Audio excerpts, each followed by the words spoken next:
guys, we're going to roll up on David's office and see if he's home today. What's going on? Come on in.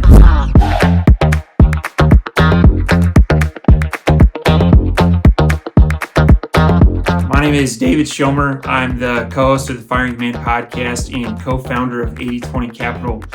This is my office. This is where I spend a majority of my waking hours, and crib style, I want to show you around. So come on in.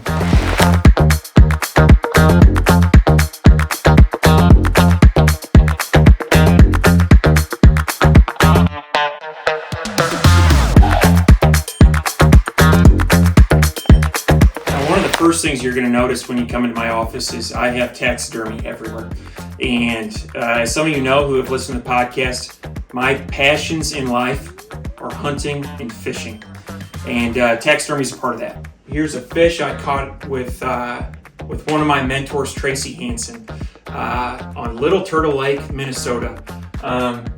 This was a walleye I caught up in, we were in Lake of the Woods, Minnesota. I was with a bunch of friends that I went to high school with. And I always said, if I catch a 30-inch walleye, I'm gonna get it mounted.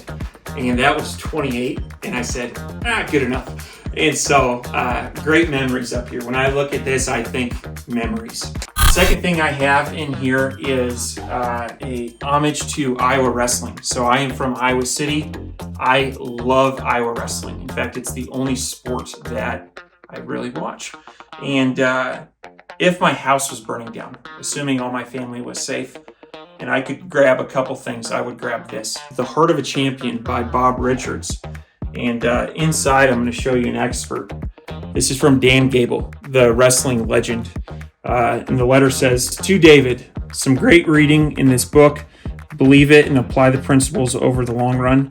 They will help you to great achievements." Dan Gable. So I was 12 years old. My dad hunted this down. This book, it was no longer published.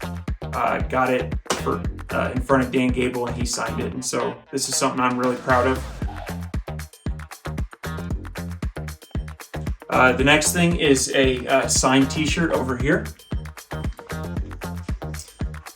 And this is from the Iowa wrestling team, probably around 2005, 2006. This is when I was in high school. These were my heroes. These are the people I looked up to. So one thing I'd like to share with you is a newspaper article entitled "The Pumpkin Patch Kid." This was when I was 12 years old.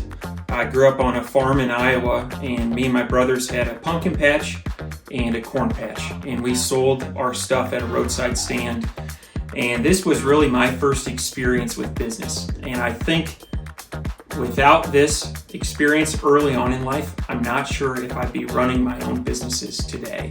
And so this taught me the value of waking up early in the morning, working really hard, taught me about customer service. The amount of lessons that I was able to pull out of this experience was absolutely awesome. And, my dad would get up with me and we would pick corn at 5 in the morning before he would go off to work. And as I raise my two boys, I am looking for something like this, something that teaches them about business and lets them know that they don't need to rely on the man, that they can be self-sufficient, and plant that seed early. And so this was my first entrepreneurial venture and something I'm really proud of. Next is my desk setup, and this has been something that has changed year over year. As you'll notice, these are all epoxy. These desks I built in my garage, and they are from walnut, harvested here in Missouri, and these are waterfall tables. And so I really like these and spent a ton of time building them. And so I started with a small epoxy table. I'll bring you over here. This was my first one, and there's some blemishes, but then I moved on to this one over here with the lights. This is my desk setup, and I'd like to share with you a little bit about why I selected this setup. And this has changed multiple times, probably throughout the last decade. Now, keep in mind, I spent 7 years in public accounting, and so with a bunch of accounting dorks, what do you have? You have people who have cool monitor setups. And so I used to run two 27-inch monitors, one in front, one on the side. I just switched to this setup. I'm running dual gigabyte 34-inch monitors that are powered by my MacBook Pro, and this is a good setup. I especially like this setup for when I'm standing. I have gotten this standing desk and have been using it for about 6 months, and I love it. In fact, I could probably I think there's probably 20% efficiency gains just because I can stay comfortable for longer. And sometimes it's good just to get up off your feet and or get up on your feet and get out of that chair. And so they say sitting is the new smoking.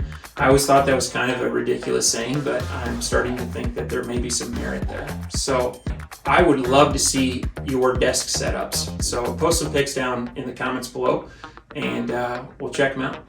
All right, Cribs, you came to my office. I showed you what I have in here. I showed you my setup, but now it's time for you to leave.